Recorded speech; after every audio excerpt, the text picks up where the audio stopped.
Welcome back, friends. This is in continuation with Core Java Programming series. And since last couple of videos, we were discussing about control flow statement. And in control flow statement, we have already discussed simple control flow statement or one control flow statement, that is if and else, right? And in that video, I have tried to cover all the aspects of if and else, like what is possible, what is not possible, curly braces are mandate or not. If it is not there, what is going to happen, what statement which is allowed, what statement is not allowed, everything we have covered. And after then, in the next control flow video, we have discussed thoroughly about nested if and multiple if.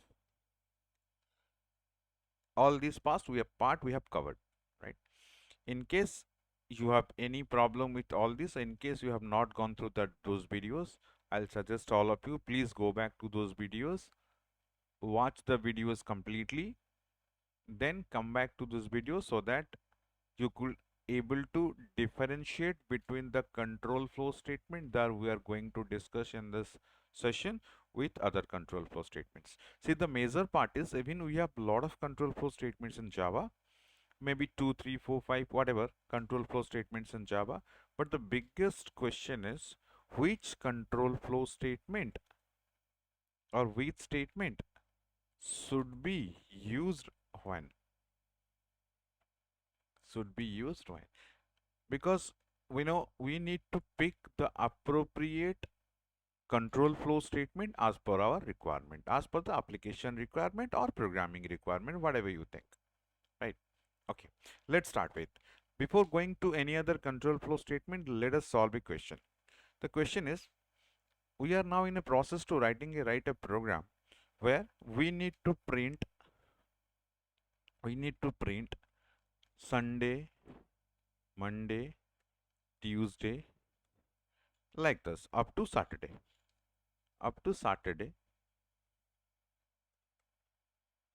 depending upon the value of a variable. Suppose if the value of a variable says 1, it will print, let's say Sunday. We'll go through we'll go through 1 to 7. 1 will be Sunday, 2 will be Monday, like this. And similarly we'll go through. So let us try to solve this particular problem. You will say, sir, this is very easy. What we can do, suppose day is a variable, we'll take day as integer variable. We'll input that one with using different methods, because till now we have not covered that scanner class and all. Once we cover scanner class, we can happily use to input things. Otherwise, we have already gone through command line argument. You can also use that command line argument to input the values into it, right?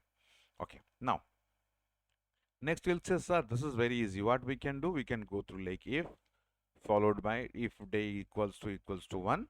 Immediately we say, sir, can you please print this is Sunday, right? Again, you require to write else followed by if. Again, day equals to 2, then system.out.println followed by Monday, like that. And how many cases, how many else if we have? We have lot of, like, we have minimum 7 if else. And after the last else will contain, if you have inputting anything beyond 1 to 7, if somebody is inputting or giving a value beyond 1 to 7, immediately this else part will say invalid input, right? So I think this is very simple. This one is very simple. We have already covered this one. But one thing you need to notice here, see, we are discussing about how many different conditions, how many different options. We have discussed about 7 different options, 1 to 7, right? For 7 different options, the if and else part becomes complicated. If the cases will be more, the if and else ladder will be more and more. And more you are using if else and you are creating the structure more and more complex. So the question is, if there are several options, I repeat, if there are several options available or required, then it is not wise, it is not advisable to go through this if. That doesn't mean if will not going to work. 100% if will going to work. But it is always recommended you should not go for if in this scenario. And which scenario? If options are several. If I write, if you have several options,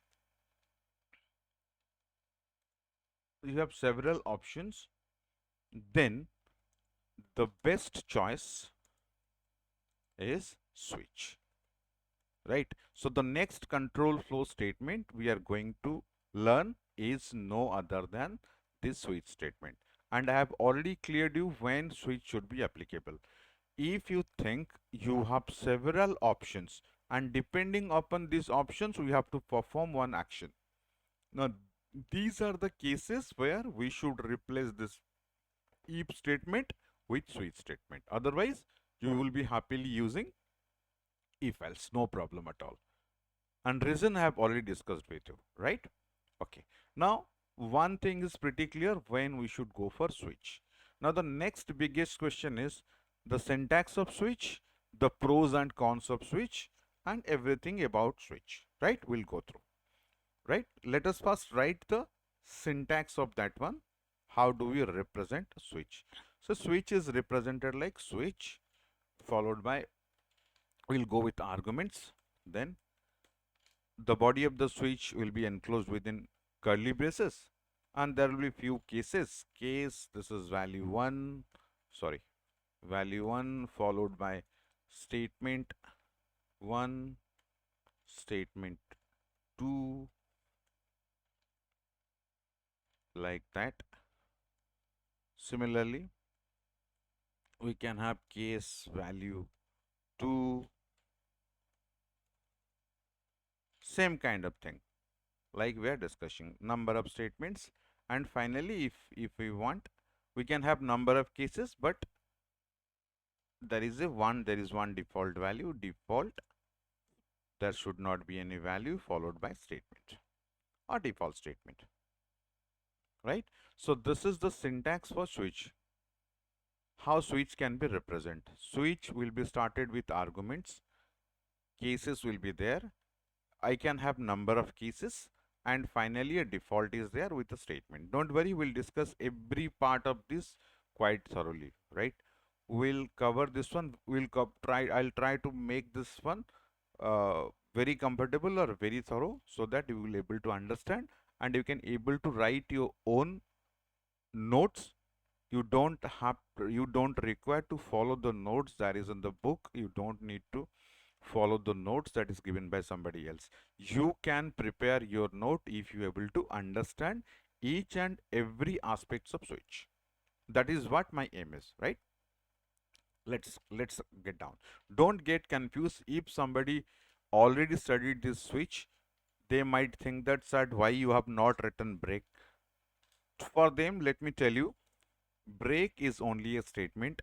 It is not written anywhere. Break is a mandate statement of a switch. Break has its own advantage, break has its own disadvantage, but you cannot say break is a mandate statement. So we cannot write that one inside a switch syntax. We can use them as per our requirement. We'll go through why break is used and what is the advantage of using a break, like that, right? Now, let us start with. So let us understand what exactly this one, how this one actually working, and what are the different rules and regulations for writing or working with the switch, right? Right. The first thing I want to again make you clear, if you have several possible options, right? If you have several possible options, definitely we are not going for if. It is always recommended we should go for switch. That's it, right? How it works, let's summarize it this one. Then we'll go through in detail. Like, first of all, the value of the argument will be evaluated, right? And after then, suppose the value will say, let's say the value will say 4. Now, what will happen? your Java virtual machine will go for the exact match of the case. That means it will go on searching for case 4 only. If it finds case 4, the statement present under case 4 will be executed. Otherwise, default will be executed. Only this is the working procedure. I repeat, the working procedure is step 1, which one will be evaluated? Your argument will be evaluated. Step 2, what will happen? It will go for an exact match. If it found an exact match, then the statement present under this exact match will be executed until a break statement is there, otherwise up to the end of the while, right? If there will be no exact match, finally the statement under default will be executed, otherwise, if default is there, otherwise not. So this is the normal working procedure of a switch statement. We'll discuss this one also with an example, don't worry. Let us go through. First of all, let us postmortem this ARGS. What ARGS is and what it can represent and what it cannot contain. We'll look into that. Right? First thing. So let us understand first what exactly ARGS is. We'll talk about this ARGS. Step 1. You definitely have a question. Sir, if we are going for ARGS, can you tell us what are the different data type that ARGS can contain? Got my point? What are the different data type ARGS can contain? For me, it can be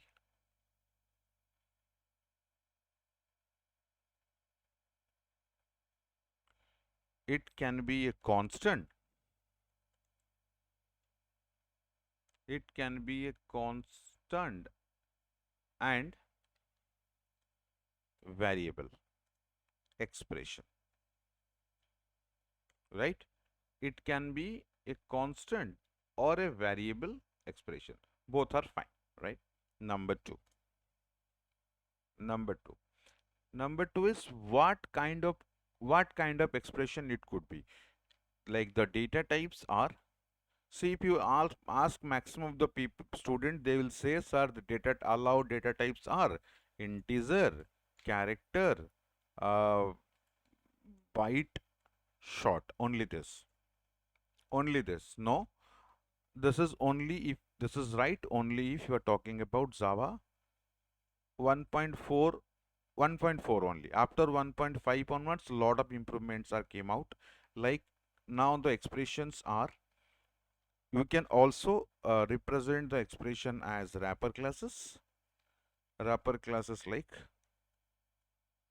all the wrapper classes like integer wrapper classes, uh, character wrapper classes. You can use all those also, right? Character, float, byte. I'm talking about the wrapper class, not talking about the primitive type. Integer, character, float, byte, short. Sorry, float is not allowed. I'm sorry. Float is not allowed. Now, these are allowed. These are also allowed. Now, after Java 1.7, string are also allowed. Now, these are the possible data types that is valid for this argument. Now, this particular argument can be of any type in between this. It could be either of this primitive or of this wrapper class or a string class, anything in between, right? What is not allowed? Boolean is not allowed. Float is not allowed. Long is not allowed. You can ask me, sir, why all these are not allowed? Yeah, we have a specific reason for that. No problem at all. No problem at all. We'll discuss about this part once we complete this switch in detail. Then we can able to answer all these questions, right? Okay. Now the first 2 points are critical. First point, it can be a constant or a variable expression. Second, it can contain the allowed data types are int, char, byte and short if you talk about primitive. This is up to 1.4 and 1.5 onwards wrapper classes are included. In 1.7 string class, string is also included. Now these are the data types which are not included in switch. By mistake, if you are writing any one of this, definitely you will find a compiler error. 100% you will going to get a compiler error. We'll look into this particular one. Don't worry, we'll go through one by one. Right? As we have done is said here, this can be either a constant or a variable or a expression. Doesn't matter. We can go for expression, we can go for variable, or we can go for constant also. No problem at all. All these things are valid for argument, right? And the next important part, after switch, after the arguments has been written, remember the argument should be written within parenthesis. Once you have completed the closing parenthesis, the body of the switch, the next one, the body of the switch should be included or enclosed within curly braces, right? Okay. Now this is one statement, one control statement where curly braces are mandate. But if you talk about if you talk about any other control statement, curly braces might not be mandate, but here it is mandate. So that is all about your argument type, right? Next, we'll discuss about this case statement. We'll discuss about this case statement, right?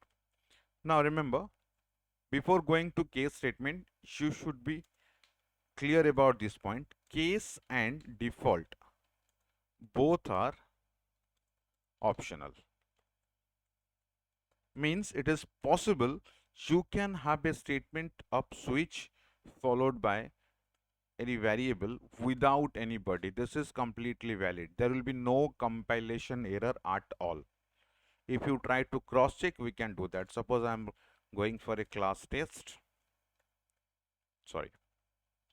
Class test public static void main. What I'll do, I'll go for integer. Suppose ch is equal to 1. I'm writing here. As per the discussion, we are writing switch. In between, we can write ch. So as per the discussion, you can check it out. Switch, the body of the switch is there within curly braces, right? I have not specified anybody, but this two curly braces are mandate. And this ch, we are calling this one arguments. It is of type int, so it is valid. No problem at all. As per the rules and regulation, everything is fine. The only thing is we have not included any case. We have not included any default. We have only included this. If you compile this one, 100% sure your compiler definitely not going to produce any error. Output is a different story altogether, but there will be no error at all. Sorry, I have yeah, it will be fine, no problem at all. See, nothing is there. You can compile it. I have done it actually, all the things simultaneously. See this, if you are thinking I have written Java followed by test.java, I am not getting an error message. See, this particular one has been improved. This is in Java 13, I hope, 12 or 13, I hope. In Java 12 or 13 on onwards, we don't require to compile and execute that one. We can directly go for Java test.java.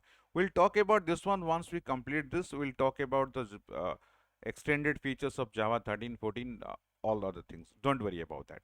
So let me clear this one. If we compile the program, you won't get any error, right? Fine. Now let us cross check. Suppose what I'm doing, I'm removing these two brackets, these two curly braces, and I'm trying to put a semicolon here. I'm trying to put a semicolon here. Let's see what happens. As we said, what it says, reached end of file while parsing. So expected what? A curly braces. Remember, curly braces for switch is mandate. You cannot write like that. So the first part, this part is over. Since I have not mentioned any case and default, now this particular part I have proved. Right? Similarly, if you want to check, cross check about the data types, you can go through here. You can go through like, suppose I am writing string ss equals to maybe whatever thing you can write. I am going for, let's say, Katak. We can go through that. I'm writing Cuttack here, and in between I can go for SS. My compiler will say no problem at all, I'm okay with this string because I'm using a version that is greater than, sorry, that is greater than, right. So it will be compiling fine, no problem at all, right.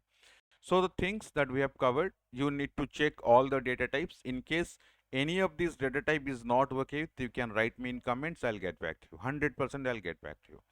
Let us go through the cases, right? First, what should be there in the cases, what should not be there in the cases. The first thing is, first, make sure the case value should be a compile time constant. Remember this point, it should be a compile time constant. It cannot be have a runtime constant. The difference between compile time constant and runtime constant, we have discussed this one in several occasions, in several videos, right? So it should be a compile time constant. It should not be a runtime constant. That's the first point. Second point, even not only direct value, we can have also constant expressions. Constant expression like the cases can have 20 plus 30. We'll go through that. Again, 20 is a compile time constant, 10 is a compile time constant. If you add 20 plus 30, compiler can understand you have written 30. Compiler can understand, no problem at all. But if you are writing a is equal to 10, if you are writing a is equal to 10 and you are enclosing that one in a case a plus 10 followed by case, this is invalid. This particular statement is invalid. We'll look into that, don't worry. Next, what is the third point? So constant expressions are valid. What is the third point? The third point, remember, all the cases should be unique. You cannot have a duplicate case. You cannot have a duplicate case. Means if you have specified case 1, you cannot write case 1 once again. Don't worry, we'll look into all the things very thoroughly with an hands-on activity. Don't worry. Just don't worry. Let me complete the entire points, then we'll go through. Now, first point we have covered, value should be a compile time constant. We are also okay with constant expression, not only constant, we are okay with constant expressions, and case should be unique. Now, the most vital point, this particular point is very, very vital. The point is the case value should be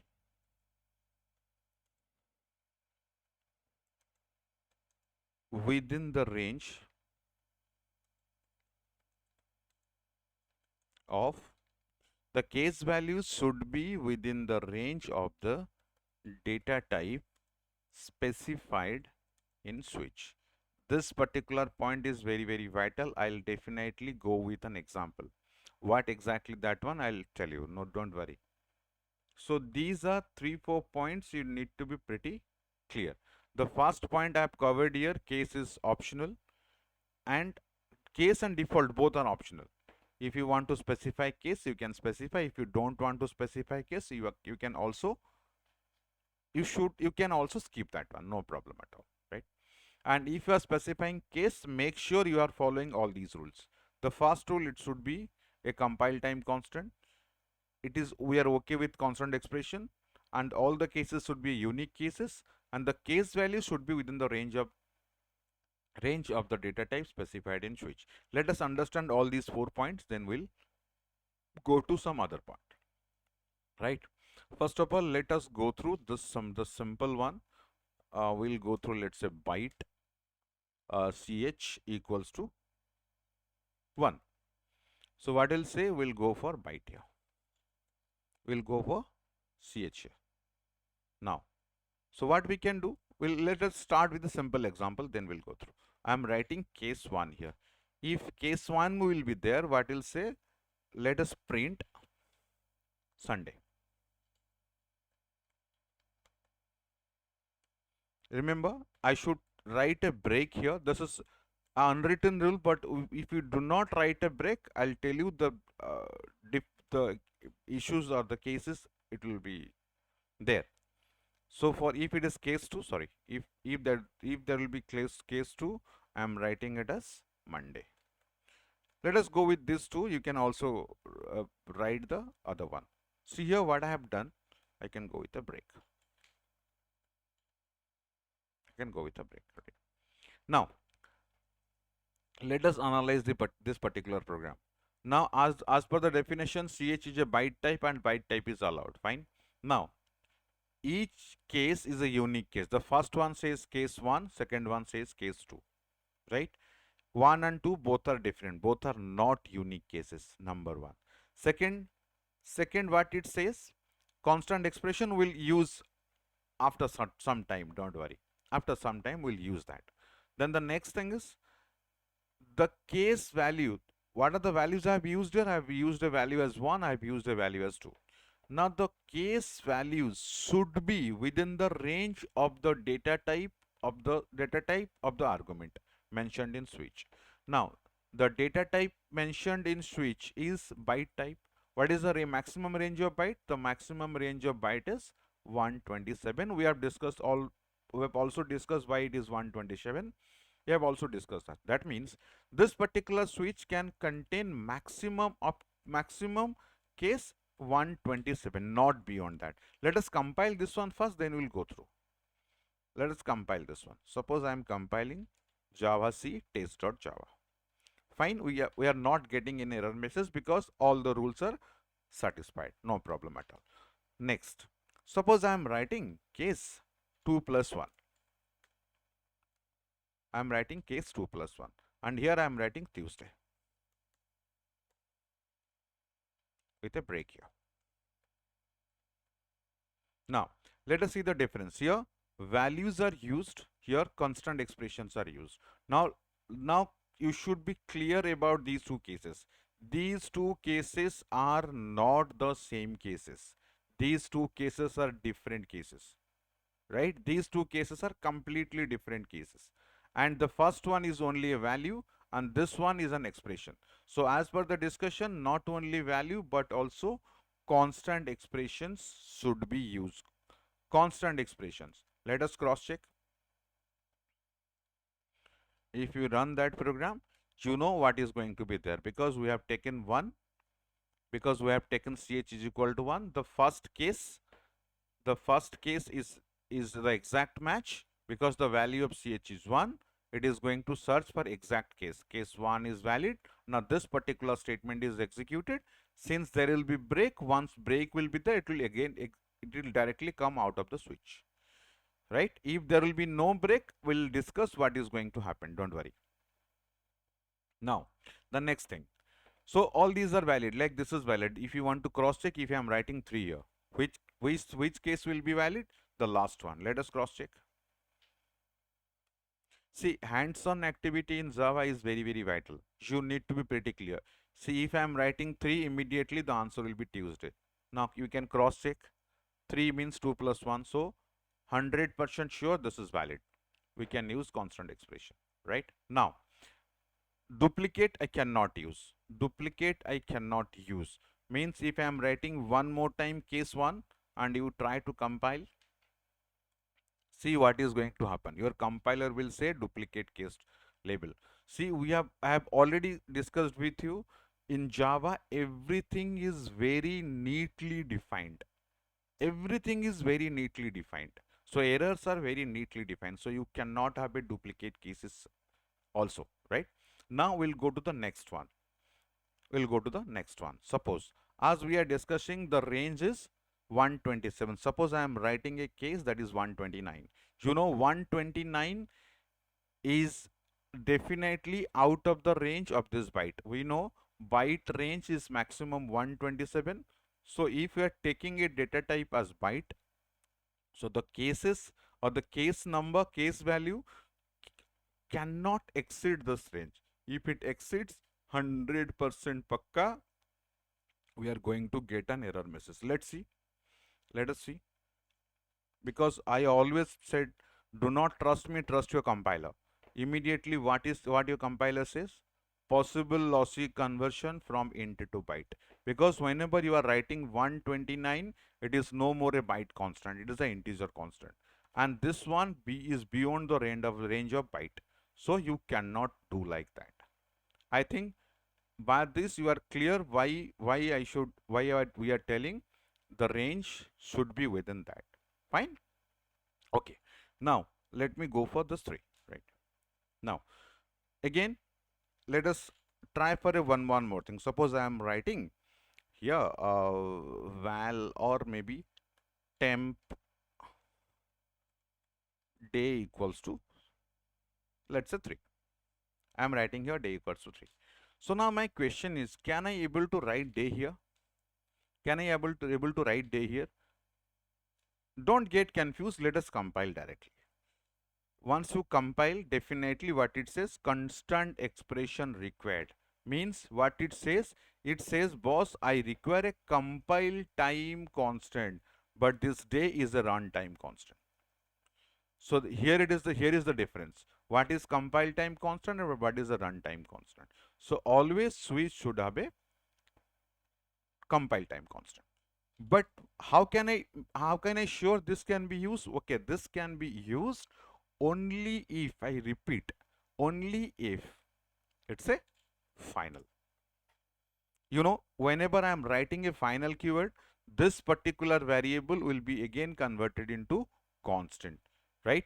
So if you are using a final, now it will be converted into, yes, compile time constant. So we will not going to get an error message, right? So now things are clear. What you can use in case and what you cannot use in case. Clear? That's perfect. That's pretty perfect. So let us remove this final. Let us remove this day also. I'll go for 3. Now you can have all other cases. And default is completely optional. If you want to write a default, remember default always comes without any value, and default is purely optional. If you are writing anything, if you want to write a default statement, and default will be only came into play if no exact matches are found in the switch statement. If some matches are found, then it's fine. Otherwise, default will be executed. Only if default is there. Otherwise, as per our discussion, default is completely optional. Got my point? Default is completely optional. If you want to specify default, please specify it. Otherwise, you can also skip this one, right? And one more thing I'll talk about default. Let me write something about default. For default, as you know, this is again optional. This is again completely optional. If you want to write, you can write. If you want to skip, you can also skip. No problem in that. Absolutely no problem in that, right? Now, maximum one default statement can be present, not more than that. Maximum one statement. And the position of the default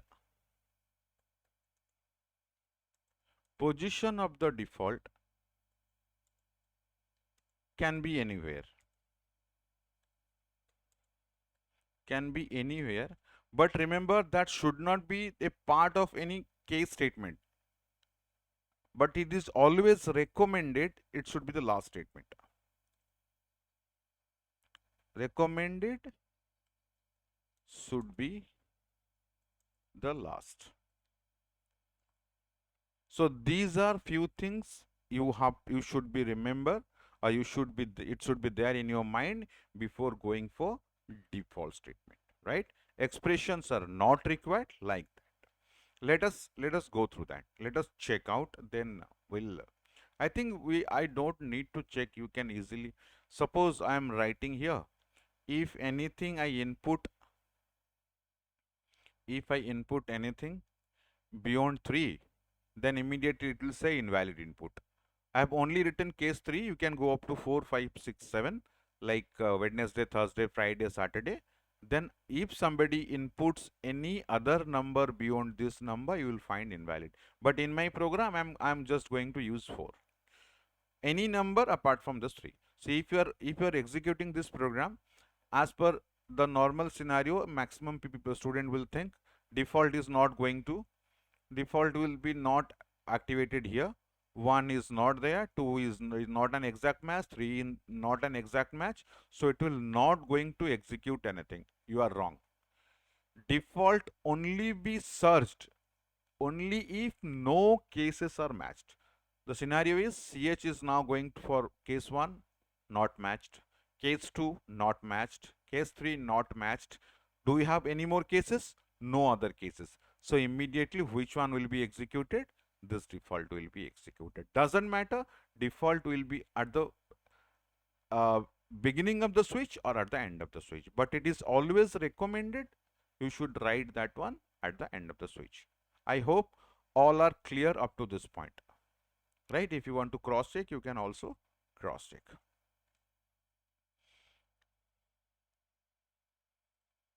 See, invalid. Default is come into play. So doesn't matter you have written default at the beginning of the switch or you have written default as the end of the switch. Doesn't matter. Now all the things we have covered. Now the important thing we need to cover about this break statement. Suppose I have not written a break statement here. What is going to happen? Listen to this very carefully. Now suppose the value of CH is 1. I'll discuss both the cases. The value of CH is 1. Now the question is, which case needs to be executed? Now the value of CH is 1. It will be evaluated as 1. Now it is going for exact match, case number 1. System.out.println Sunday will be printed. Since there will be break, it will be immediately come out of the break.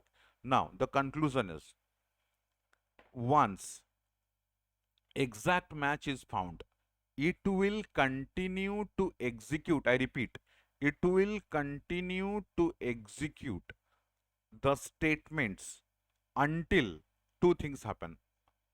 First, either a break statement will be executed or break test statement will found, or end of the switch will found.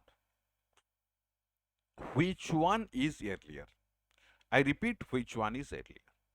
That means case 1 will be executed since the value is 1. Now it will check whether this statement is executed. After this statement, which one is found? Break is found.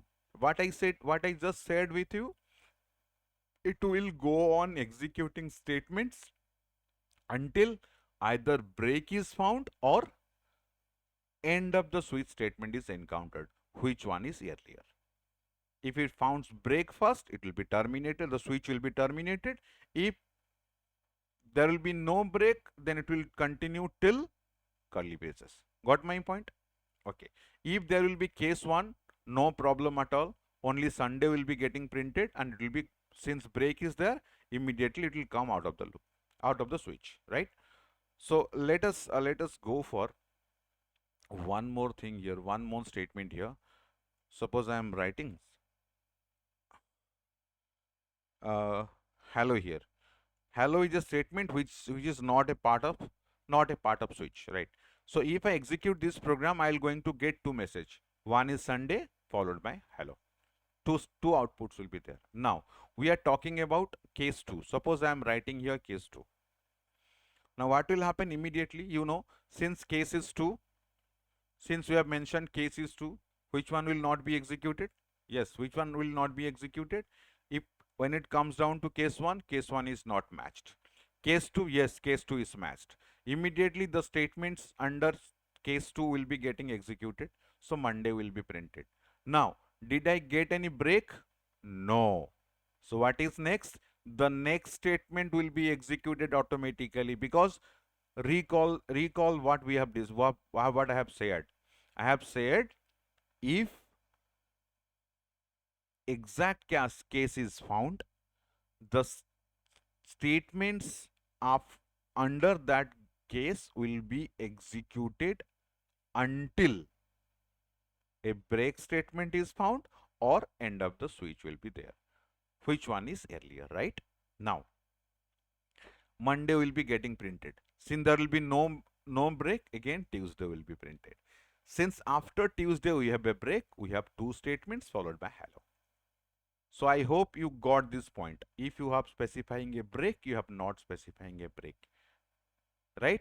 And if you have not specifying a break and the statements will go on executing the next case also, this will be called as fall through. Remember this terminology, fall through. If you are not using any break, you are going to, yes, we are going to face that concept called as fall through. Now you will definitely ask, sir, tell me tell me a scenario, because break is not mandate. Tell me a scenario where this particular one will be very helpful.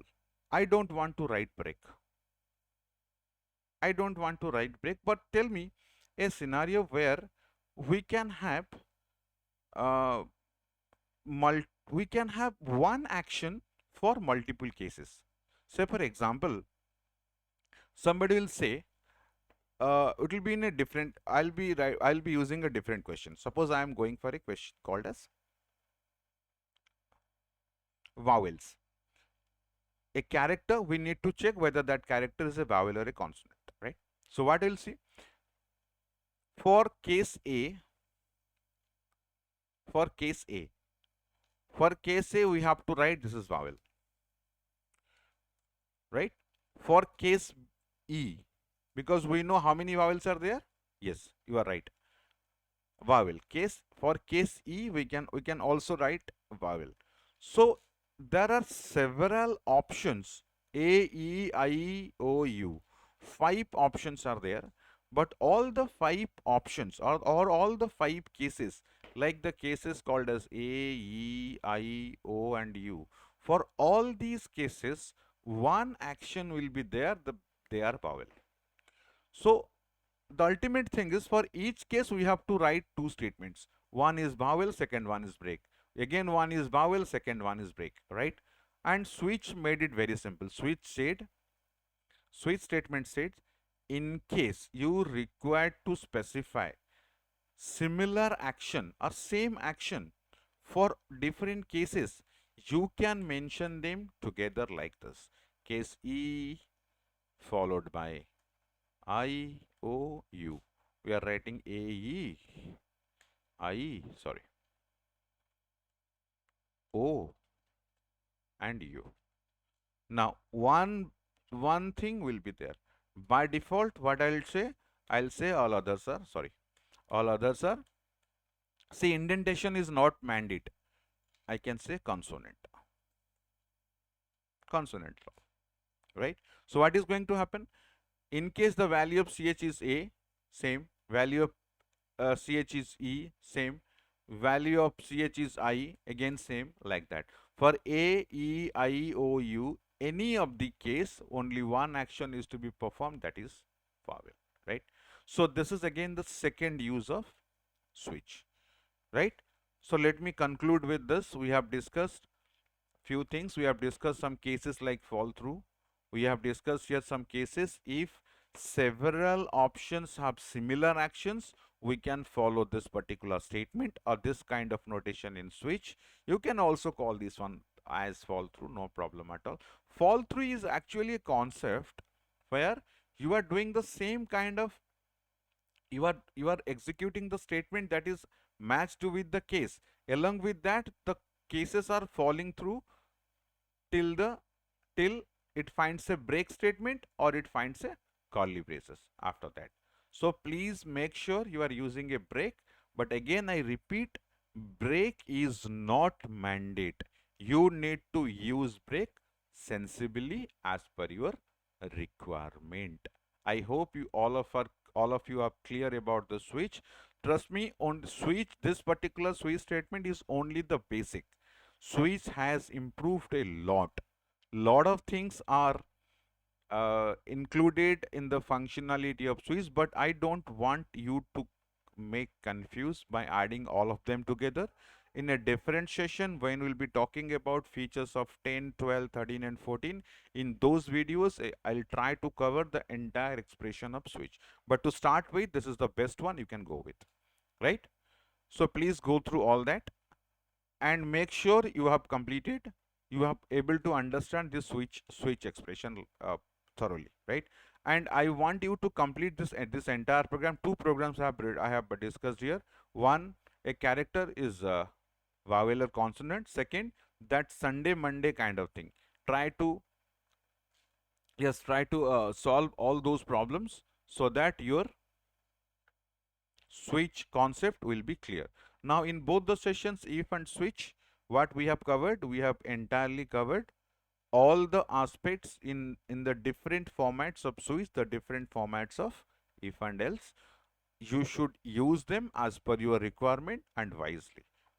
If can be used anywhere, if is most powerful, and switch is only a small replacement where several options are there, because whenever we are going for several options and if we are going for if and else, things will be getting more complicated.